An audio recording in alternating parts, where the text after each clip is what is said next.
Hello, and thank you for joining us again here for another Cheyenne and Arapaho Productions podcast. My name is Darren Brown. I'll be the host. And with me today, I have folks from the Cheyenne and Arapaho Housing Authority. Hey, give it up, give it up. Hey, we're glad you guys are here. Why don't we start with you, Fred, and we'll just work our way down. Everyone introduce themselves here. Yes. Hello, Darren. Well, hello, Fred. Fred AllRunner, Cheyenne and Arapaho Housing Authority. I handle the inspections for our department, and we have about 100 and last I counted was 196 homes that are currently in our program. All right. Robert Lime. I'm the construction specialist. Okay. Kristen Martinez. I'm with the ROSS Services as the Resident Opportunities and Self-Sufficiency Program. Okay. I'm Joscelyn Tapaha. I'm the Resident Service Coordinator. Andreas Lonebear. I am the Energy Coordinator for Energy Program. Andreas, way down at the end over there. I might ask you guys just to make sure you, when we speak, make sure you lean into these things a little bit. Yeah. Well, I guess it's Joscelyn. You were going to give us a brief overview for those of us like me and other folks who are listening and watching who don't exactly know what the Housing Authority does and how long they've been around. Okay, so the Cheyenne and Arapaho Housing Authority was established in 1969. We are a tribally designated housing entity, which is funded through HUD under the IHBG block grant. There's different programs that we have within the IHBG as far as resident services, which is the main one. We have our mutual help home ownership program, our down payment assistance program, our HUD-VASH program, and then our independent living center. That's just a couple of programs that we have under resident services. And then I'll stop you really quickly before we go any further. That's a lot of acronyms you just threw at it. Yes, I think most folks know that HUD is housing and urban development. Yeah. But you mentioned the grant. IHBG. Yeah, what is that? It's the Indian Housing Block Grant, Okay. which is funded through HUD. And I think there was another acronym you threw in there. The TDHE. Which it's is? the Tribally Designated Housing Entity. See, we learn something every day. All right. Now we're getting somewhere. Yes. But we do have, like I said, we have a lot of programs under resident services. We do have the new ROSS program, which Kristen will go into, more of that here in a little bit. We do have certain qualifications and policies that we have to abide by under NAHASDA, which is Native American Housing and Assistance Self-Determination Act, which was established in 89. Mm-hmm. So there's just different parts into it that we have to abide by with HUD and their regulations too as well. Yeah, I mean, because we are low income too. When you're talking about federal money, there's a lot of hoop. Yeah, I think we all know that. Yeah. That's a given. Okay, well, 55. Did you say 55 years? Yes. That's. We just celebrated. That says it last a lot. year. That's. I mean, I've talked to a lot of folks around the tribes who have gotten homes through the program and are looking, or they're getting close to getting through. And you said, how many homes did you talk about, Fred? 196. Does that mean that 196 that are currently in our program that are making payments? Wow. Okay. And then I guess, and now you guys are in the process of building some more too? Well, we haven't got to that point yet. Okay. I'm just learning stuff along with everyone else. Okay. Where do we want to go next? Who wants to talk here about the stuff that they do? Do we want to go to Robert? Let's go to Robert. Hey, Rob. Yeah. My name is Robert Lime. I'm the construction specialist for the construction department. And I usually just handle once it goes through all these guys, I'm the end guy that comes in and makes the repairs once they have bought in their homes. They paid it off through the program. That's about what I do. How long have you been with the program? This is my 10th year. Okay. It must be something you like doing, I guess. Yeah, I really enjoyed it. I started out on the crews and and eventually worked my way up to inspector, and now I get to be the construction specialist. It's amazing when you do something you enjoy doing. You're like, I've been here how long? Right. What? Yeah. 10 double digits. When did that happen? Yeah. Well, Crystal, I'm dying to know what ROSS is, because it's a fairly new thing, right? Yeah, we just got the grant in October. And so we're really still trying to get the word out, and it's still evolving because it's so new. So we're learning and growing with it.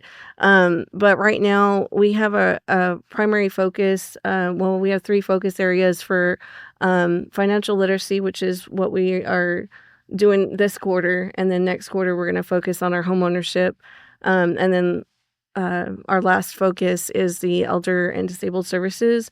So really, we're just a resource provider and advocate. As we learn the needs of the community, we'll continue to, provide additional resources based on that. And once we renew our grant, really focus on those needs. Yeah, I've been seeing a lot of emails, something about Ross services. Fries are up. So, but I didn't know exactly what that was. So I when you talk about what did you say, financial literacy? Yes. I think we always talk about as adults, we always think, man, why is some of this taught in school? It's like we think we all graduated from high school, but it was like, I don't remember having a class in how to do my taxes. I don't remember a class on how to buy a home. I don't remember a class on how to manage my money. It takes a lot of trial and error. And, I tell people all the time, the older I get, the less I realize, the more I realize, the less I know. So Right. Let's talk about, financial literacy is not something that you're just born with, right? Exactly. And the more that we put into this to prepare for community events, we're learning that, like, as far as you mentioned, the schools are just not providing. So a lot of the families, even I think, back in the day, it was um, a negative thing to talk about money in the household, especially to the younger generation. So we're hoping to change that, because a lot of elders are the ones that are the providers of the home. And so we want to make people comfortable and teach them how to talk to their family, and provide the resources for that. And then as far as homeownership, we're going to be focusing on that in August. Have community events where we have a realtor, a lender, everybody that's involved in that homeownership process come out, because as much as housing would love to step in and provide something for everyone in the community, the tribal community, it's just not possible.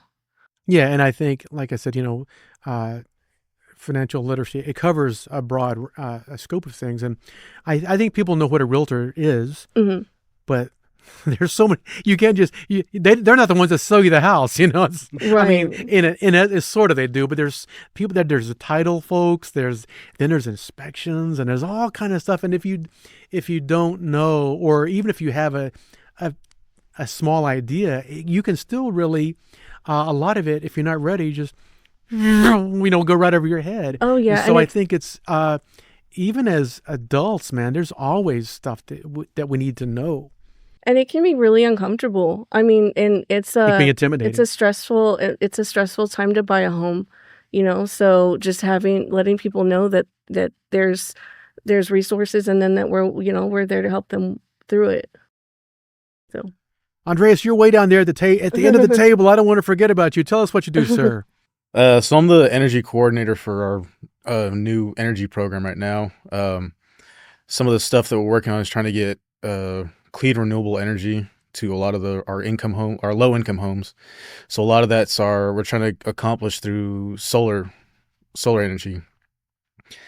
We keep trying to tell people it feels like a new thing, but it's been around for 10 plus years. Yeah. It's been here. So, I mean, it's just reintroducing the newer technology that there is. Right now, we're trying to focus on all of our low-income homes. So that's most of our homes in the program. And the plan is to try to get solar with battery backups, because a lot of our program homes are in rural areas. So they're out in the country, and I think for us, it's to try to help relieve that financial burden from a lot of tribal members, because, like I said, low income. Sometimes it's harder for them to meet ends meet as far as our program as well. So, I mean, if we can try to alleviate most of that electric utility bill, I mean, we can't, like I said, we can't really get rid of it altogether. But the hope is that we can at least try to cut it in half and try to teach them, how to use their utilities in a smarter way, to where, at some point it could be a deal where they're actually making money back from the power grid. So right now we're kind of in our planning stages of everything, and this is the time that we really need to be trying to get out there and push to see what the community needs are, see what's going on in these smaller communities, even the bigger communities. And a lot of the times in the bigger communities, it's, people start to think, well, one person's not going to make a difference. If I go, there's going to be 10 other people there, but it's every bit of people that we can get out to show that there is a need for it. That, my electric bill is $300+ a month, and we want to try to cut that in half, or at least try to. But that's kind of our plan right now. Mm-hmm. So our biggest deal is try to push to get more data to get the funding for this. But right now our focus is on all of our program homes, and the hope is that we can try to target, homeowners that, tribally owned homes, and try to help them out as well. Yeah, that makes sense that that every tribal home would have, percentage of or something of the, there's agreement that, you agree to use solar panels. And I know tribes all over the country are doing something like this. I mean, it's generally tribes in the West who have, closer to 350 days of sun, but we get quite a bit here, actually. Oh, yeah. Of course, we get hail too, but hey, I know that, you talked about it being an older technology, and I think people, the way people sometimes think about solar, that's what they think of. Well, what if there's a windstorm? Where's this hail or whatever? I'm like, I think what you probably run into is these aren't the same solar panels that we were making in 75, Oh, yeah. I'm sure they're a little more robust and probably much better in all kind of ways. Is that right? Yeah, so that was kind of my thing coming into this was, I went to an expo and I talked to them, and, I think one of the bigger solar providers in the Midwest, I spoke to them, and they were, they got homes all over West Texas and everything where they get hit with just as extreme weather as we do. And, the panels and the technology are so different. They're a quarter of the weight that they used to be. Super lightweight. Their ballistics ratings are really good. So, I mean, hail's not going to do much for it. But yeah, I mean, like that's I said, a selling point, man. That's huge. Yeah. And a lot of it, people think, it's, their panels, my roof's going to this, my roof's going to that. Like, well, if it's an up-to-date roof, or at least within the last decade, the panels will be fine. They're, like I said, they're super lightweight. There's not a lot to it. High winds, unless you're getting a tornado, which is going to take the whole house. That's good. Hey, but I remember a friend of mine, well, Gary England, the meteorologist way back, used to say, way back, the people used to say, make sure you open your windows. Then he said, we found out that the tornado will do that for you. So there's no need to open your windows when there's a tornado coming. Oh, yeah. Well, that's good to know. Like I said, I think people, when you think about something's been around a while, they probably think, I'm like, no, stuff is much better now, And now we get back to Fred. Fred hasn't had a chance to jump in. So, yes. What do you do there, sir? Tell us what you do and what do you love about the program? What your job? Well, my job title is Inspection Service Coordinator. I have 2 inspectors under me. Which they do is they go out and inspect the homes on an annual basis, which I give them a schedule for a monthly basis. Like there may be 10 one month, 5 the next month, and 15 the next month. So they schedule it with the home buyers. They go out. Well, we send out a letter letting them know that, okay, it's time for your annual inspection. Just be ready. We give them a 2 weeks advance notice for us to come by. And, and I'll get a lot of calls too from the home buyers saying, oh, my home's not ready. It's kind of messy. I said, well, we're not there to check your cleanliness. We just want to do the inspection of the integrity of the home. We'll make sure here's not mold growing somewhere. We're not worried about your dirty clothes, right? Exactly. Well, I don't know. Maybe some people, hey. But, they're kind of embarrassed about it. But I always, you. I comfort them and make them say, no, we're not there to judge you. If you got clothes laying on the floor, that's fine. You're doing laundry, that's good. But, there's just to make sure that their home is safe, sound, and sanitary for them. They check everything from the ground all the way to the shingles on the roof. Yeah, that's I'm curious, and I don't I don't expect you to realize everything. I know all this off the top of your head, but there's got to be probably 30 or 40 things they check, right? Oh, yeah. Can you give me a whole list? No, give me you just knock out some few. Okay, so I have them walk through one particular door, like the front room. They can either go left or right. I said, check the flooring. They got wooden floors. If they're on a sub-base flooring, they want to make sure that that floor is safe for them. If they got a cross base, you don't want them falling through them. So they'll check for that. And also work their way up to the outlets, wall plugs. If there's something damaged to them, they'll jot it down on their forms and take notes on that part and let the homeowners, hey, there's something wrong with this plug, because they got all their equipment to check it. And then they work up to the windows, over the walls too. If there's any holes in the walls, they want to make sure, hey, you got a hole here. Let's see if we can get a work order and get this fixed and patched up for you.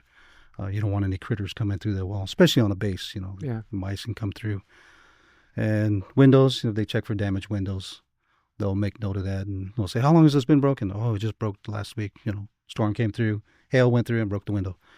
So they'll make notes of that and work their way up to the light fixtures, and So it's pretty thorough. That's what it sounds like. Yes, it is. Then they check the electrical panel box to make sure all the breakers are usually up to date.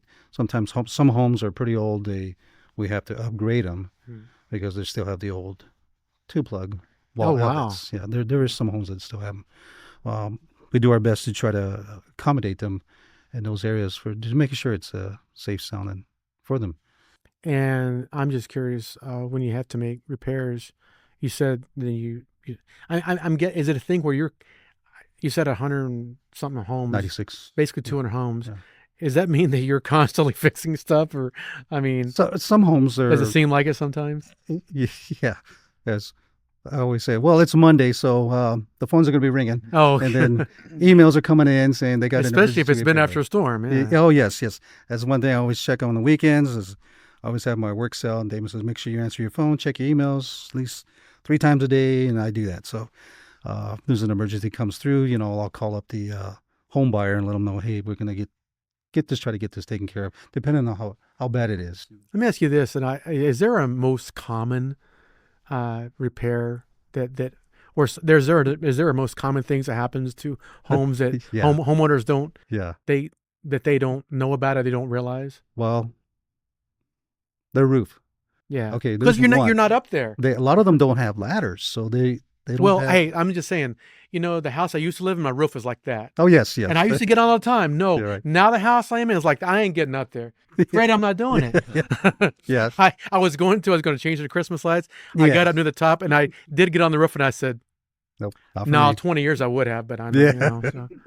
So yeah, a lot of them, they can't see the roof. So what they'll do is they'll call up and say, hey, I think I'm missing some shingles. I seen some laying in my yard. Well, that's a good indication. So I'll send one of my inspectors over, Marty Chavez and Will Whitlow, depending on which area. And hopefully it's something simple. Yeah. Mm-hmm. Sometimes it's not. Mm-hmm.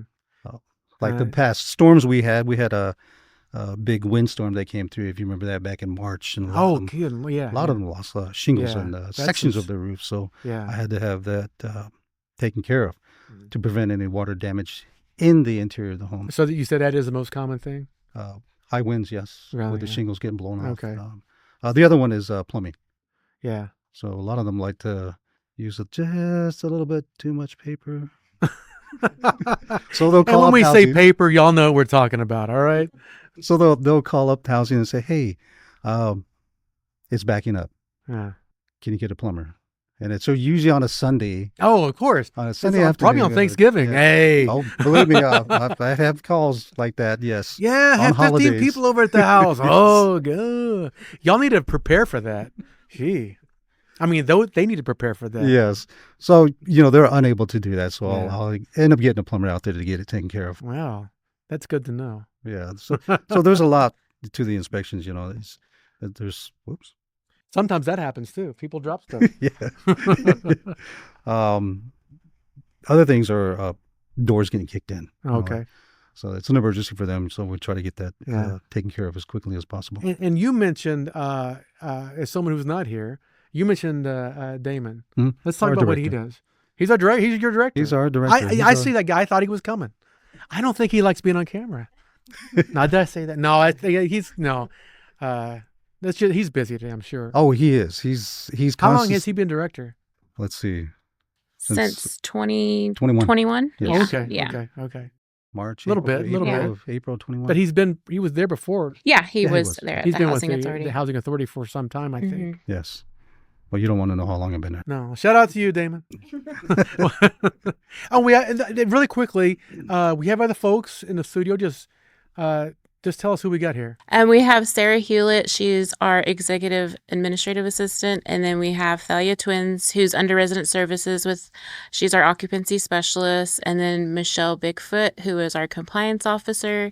And then Erica Sheridan, who is the construction admin assistant. And the deal is, we just didn't have a big enough table. Hey, we would have had to go buy some more mic. So, but sometimes that happens. Sometimes they have people. We're going to bring 4 people, and they bring like 9 or 10. And I'm kidding. But no, let's just get back to Joscelyn. I know you were, you had something to say, but we went around the table. So, you were talking about you work with a lot of grants. Yes, we have the 2 new grants, Ross, and then we have That's right, yeah. the energy grant. We also have our HUD VASH grant, Which is for homeless veterans or near homeless veterans. It's partnered with the VA, and so what we do is we're able to assist veterans with rental assistance for an apartment or a house for rent. They also have to do case management with the VA. We can either pay up the 100% of their rent or 70%, just depending on their income too as well. Do any of you know about what percentage, veterans you have involved in your program? Well, we do have 20 veterans in our HUD VASH program. Yeah. Okay. But I know we do have some in our homes too as well. And I got to tell you, I don't know exactly how everything works, but so if someone, let's say a tribal member comes and says, you give them assistance to buy a house and things like that? So with our program, we have the homeownership program. It's a 25-year program. There is a waiting list for it. I did know that. I've heard about it. The waiting list is, I think at the last time we got the number was 246 is what our number is right now for people who are waiting for a home through our acquisition program, which that program is we purchase a home for those on the waiting list once they get to the top 5. And then they're in that home for the 25 years. And then there's different requirements that they have to do as far as recertifications, of course, making their house payments, and then inspections too as well. Now, you said you purchase homes. Yes, we purchase How them. often do you do that? We do that every year. It's in our IHBG. We have 5, I think, this year, if that's correct, Michelle, for this year. Yeah, we're going to be purchasing 5 homes through our acquisition program. Is there an average number you purchase per year? Right now, we've done 5 since, I think, 21 when we started back. Oh, okay. So pretty soon they'll be over 200. Yeah. Yes. And Fred's going to be really busy, he said. Yes. No, so then, so people get on this waiting list. So you said there's 246 people on the waiting list. Yes. How long has that waiting list been around? It's been around for a while. Right now, the average wait time, just depending, is maybe about 10 years, 10 to 15. And see, look, people are going to hear that, and I can hear it now.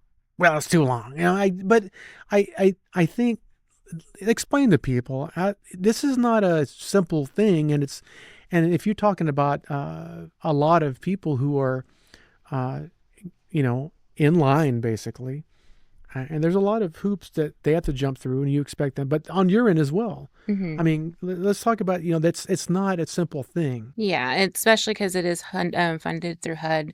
We're only able to do 5 right now, but we also have vacant homes that we have been doing rehab and renovations to. So we offer those homes to the people on the waiting list as well too. And when we talk about these homes, I know that the tribal service area covers like what 10 counties, 11 counties? 11 counties. So are you guys in 11 counties? Yes. Wow. That's some serious driving For your inspectors. Plenty of mileage. Yeah, I got some serious miles on those cars. Well, and because that's a big area. So is there an average age of the homes that are in service right now? No, they range from, we have elders, of course, that have been in the program for a while too. We have new home buyers that just moved in. it's, family age. There doesn't really, we Yeah, I can mean, have- like the home itself. Do we have? Is there do we know? Well, we don't really buy homes that are like 1955. Well, I would hope Yeah. not. Yeah. But I had to ask. So preferably we stay like in 1978 Mhm, and mhm. above. Yeah, and yeah, because you get into an older home, you got Lead-based, miles of wiring, man. It's copper wiring. yeah. And might have copper, lead- excuse you me, might have lead paint, aluminum yeah. wiring. Yeah. And so yeah, we don't. Yeah, we stay try away to from buy them those. with their updated already. Those systems already updated. Yeah. Okay. Yeah, Good it call. tried to have a new HVAC and roof, Uh-huh. stuff like that. Yeah, that's Right. let's just be honest. That's Yeah. that's a huge expense right Yes, there. Yes, it is. So housing actually does have a down payment assistance program as well. Is it? Yeah, we do. Our down payment assistance does assist with closing cost for. Hey, I'm sorry, raising my hand. But that's for house. Is that for housing only in your program? Or? No, it's for if they go Thank through. you for clearing that yeah, up. So, through a so lender, if I'm a tribal mortgage, yeah. member and I'm looking to buy a house, Mhm. and so I can come to the tribe and get some assistance. How does that work? So you do have to apply for our waiting list. Not saying that you have to wait or anything, but we just have to do that because it is low income as well too. All of our programs are. You go through that process, and then once you get added to the waiting list, we'll notify you. Then you're able to apply for the down payment assistance. There's an application, and then we also request a pre-approval letter from the lender or the mortgage company that you're going to be using.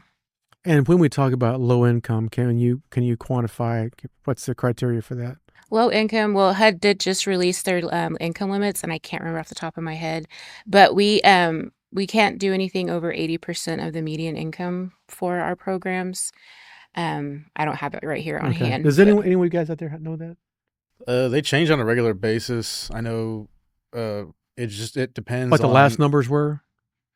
Yeah, they just raised them, I Yeah, believe. they jump up increased and it. down. It also Constantly? depends on how many Okay. people in your household. Oh, I Yeah, your understand. household size. So if it's a single person and a low income, it could be anywhere from 50,000. If you have 4 people in there, they'll raise the limit to maybe 70, 80,000 a year. Well, like I said, I just from our purposes, I think there are maybe people who maybe say, well, what does low income mean? And they, everybody Yeah. knows what Yeah, it means. yeah. But where do I fit There's into a that? formula. Okay. Once they bring us their income information, we'll put it into that formula, and then Oh, okay. it'll calculate. Yeah, that brings my next question. How much of this stuff can be done online?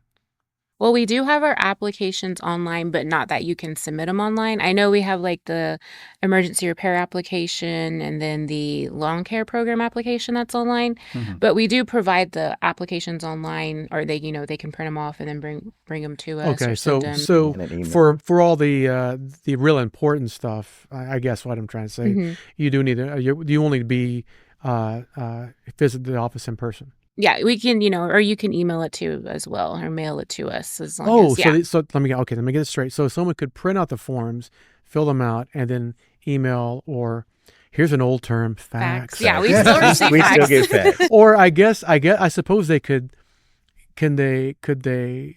Now I know I have an app on my phone where you can scan something and it'll send you an email. Yeah, And we that can would do work? too. Yeah, that'll Or work they too. could even take a picture. Yeah. If If it it's- was a yeah. good picture, right? Yeah, we really Legend. try to Legend. not With take some good photocopies. light. Yeah. Okay, so that's what. So there is all that is available. Yes. And real quick, where are you guys located? We are located at 2100 Dog Patch Road in Clinton, which is just southwest of the casino there, Lucky Star. Lucky Star Casino. Mhm. Yes. Okay. And how long has it been there? Has it been there since it started? No, actually, I don't remember the date of when the new building was built. I don't know if Fred Justin, may why do you not remember. have this info? I'm I kidding. know, I'm kidding. I'm kidding. I don't want to put anyone on the spot. Well, 55 Fred- years is a long Fred time. would know. He was 2008. Fred, were you there in 1950? he was 60? there in the transfer. He was there when it started. Fred was born there. No. Almost. It was built in 2008. Okay. But has it always been in Clinton? Yes, it's. Or been let on me the- say hard in Clinton? It's been on the west side, Okay. Clinton, down on what's that highway? Canyon Ridge Yeah, Road. Okay. Canyon Ridge Road. But it's not been in Concho. No. Okay. Well, that's interesting because so many of the services are here in this area. But as far as I've been here 13 years, I think, and I know it's always been there. Mm-hmm.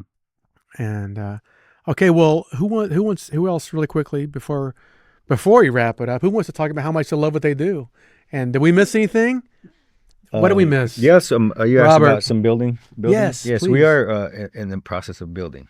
We're looking to build some duplexes here in Concho. Yes. Really? Yeah. Okay, because I know that we tore some old homes. Yes, the idea was to put them there, but since the tribe is rehabbing the area with the what is it, the welfare, child welfare, and everything, we kind of wanted to keep the homes away. So we're building them out here north of town or north of Concho for. Well, let's talk about that's exciting. Yeah. Tell me where's this coming from, and tell me what you can about it. It's a grant we applied for, I believe. Mm-hmm. And we actually got it. We went through all the planning. We're doing the planning right now. It's actually in the Daily Oklahoman. We're advertising for a contract design build, Right. the whole project. And you said condos, right? Duplexes. Duplex. Well, hey, it's the same type thing. Yeah. It's just condo sounds fancy, doesn't it? It'll be 9 duplexes, which will be 18 homes. Yeah, We're gonna do 4 for the elders. 4 sets of duplexes will be 8 homes for the elders, and then the other. And approximately what type of square footage are you looking at? I believe they're 3-bedroom homes Mm-hmm. for the younger families, and I think they're looking at doing 2-bedroom homes for the elders. Okay. Yeah. Mhm. Approximately square footage is like 1,250, I believe. Okay.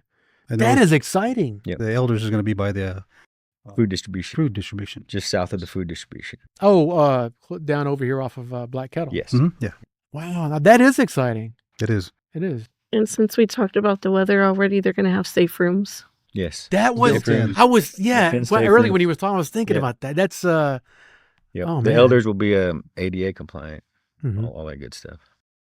Wow. Well, now we're getting somewhere. So yeah, get on the list. Why did- They have why to be did on we the lead list, with right? that? They have to Golly. be on the list, right, to qualify. I think that's going to be a whole different because it's going to be rental. rental. Yeah, they're Yeah, gonna it's be not going to rental. Okay, be so- ownership or anything. So there's a lot more. Yeah. That's so new. We haven't even gotten there. Yeah. Yeah, Right. yeah. But Okay.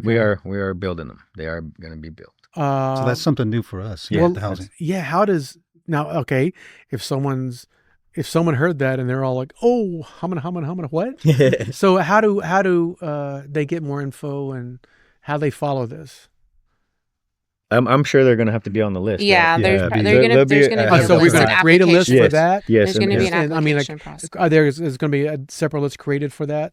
Yes. Yes. Yeah. Okay. We're still working on that part of it, but there is going to be a higher. What is it? What are they calling Income. rules? For Oh, yeah, the just rules. for just for them to take care of the home. Yeah, I mean, because gonna we're talking implement- brand new. Yeah, we're talking implementing- brand spanking Yeah, new, right? Yeah, we're still in the process of writing down all that. Wow.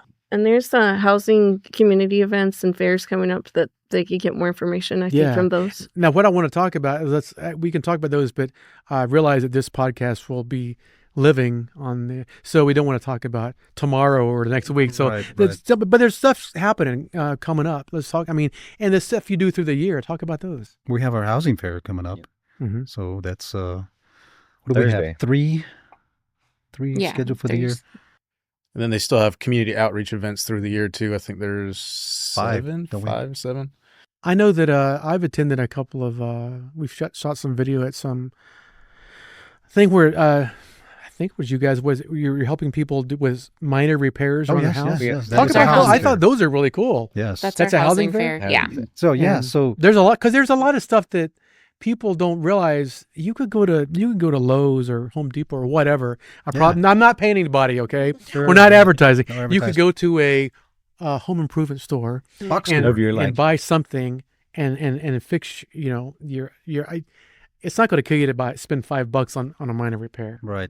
So that's what we try to do is to or educate $10. our home buyers or future home buyers or existing home buyers.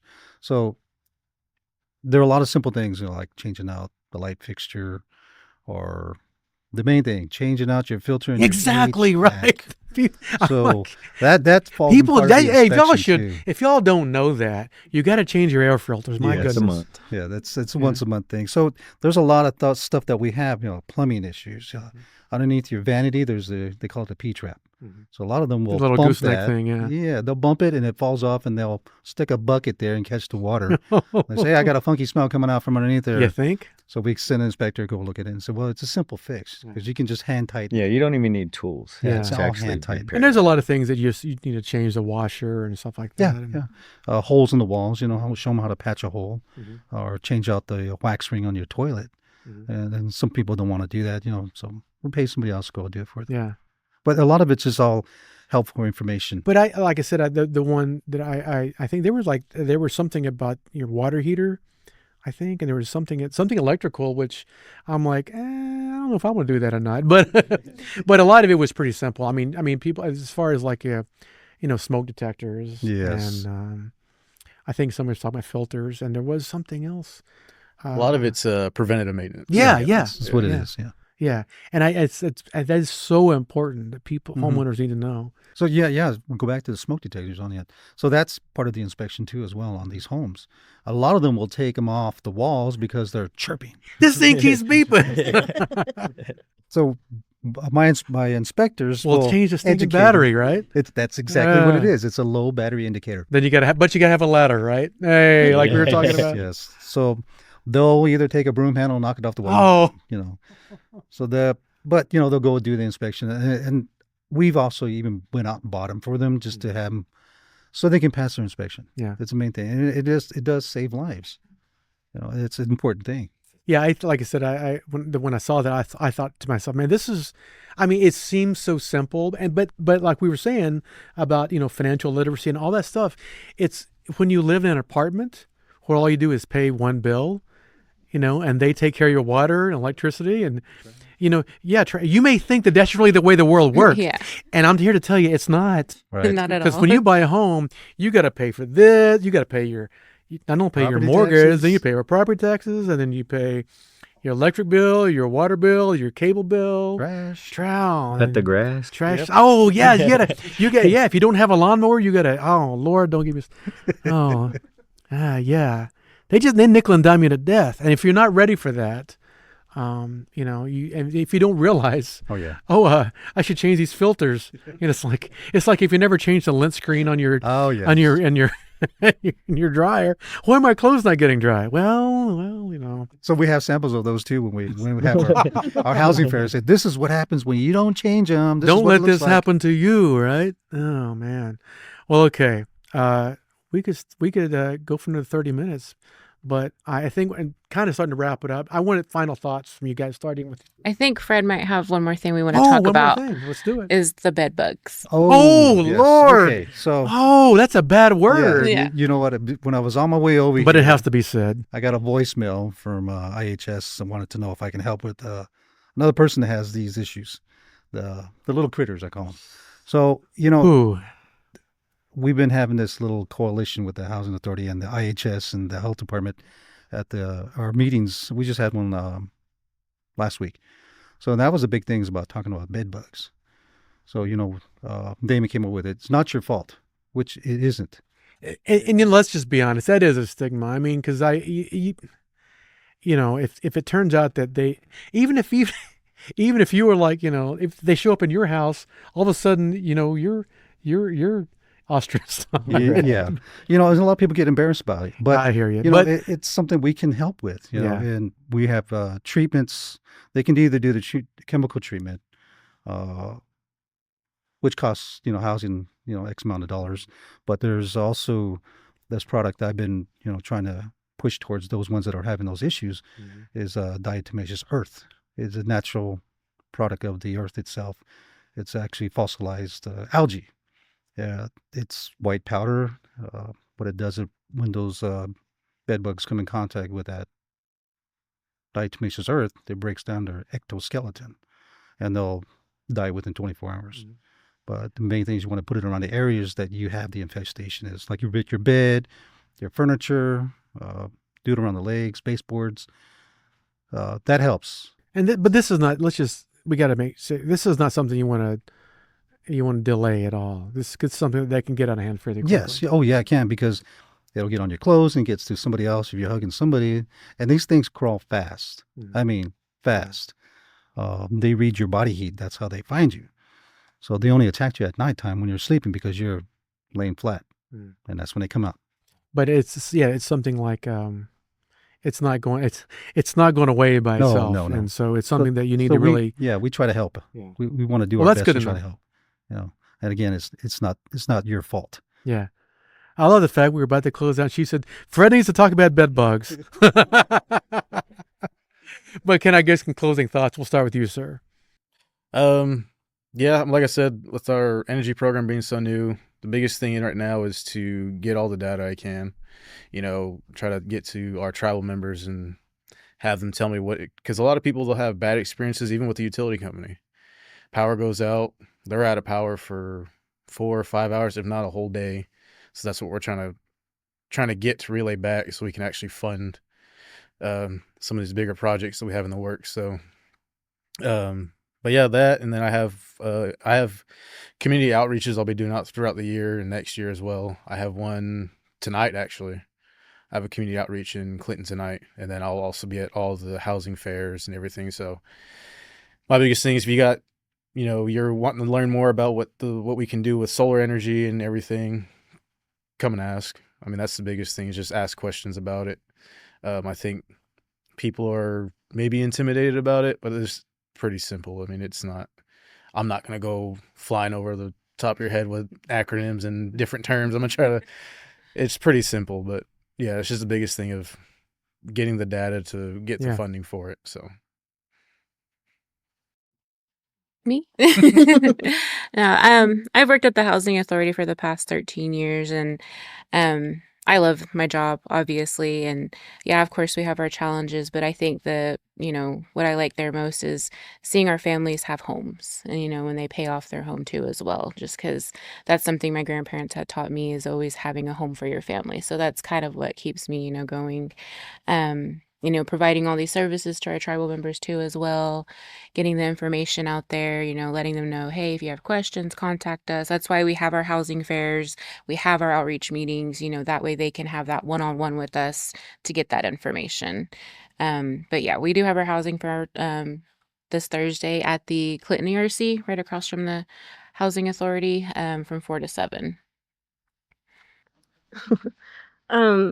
With the Ross program still being so new, I think there's a lot of question about what it is still and what we're trying to do. I only actually have 62 homes that qualify for the services. Everything else that we do with outreach, it's because we know there's a community-wide need. So if you're wondering how to get those resources, come to the events. I mean, we're there for you. We're doing it because we care. This is something that's not only important to individuals, but like families, and it's one of the things that housing can provide.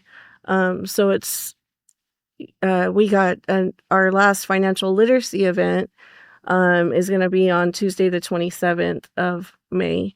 And then we're switching focuses in August. We're taking a break in June and July for the ceremonies. But yeah, that's the best way that we can support the community, and you can support Ross.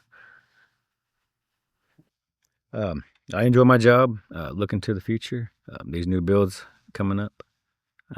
That's about it. I do want to give a shout out to Erica Sheridan. If you guys don't know, she handles all the emergency repairs.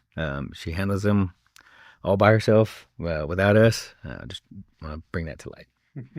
She's the backbone of our little group. So, So yes, I enjoyed my job. I've been there for 21 years now.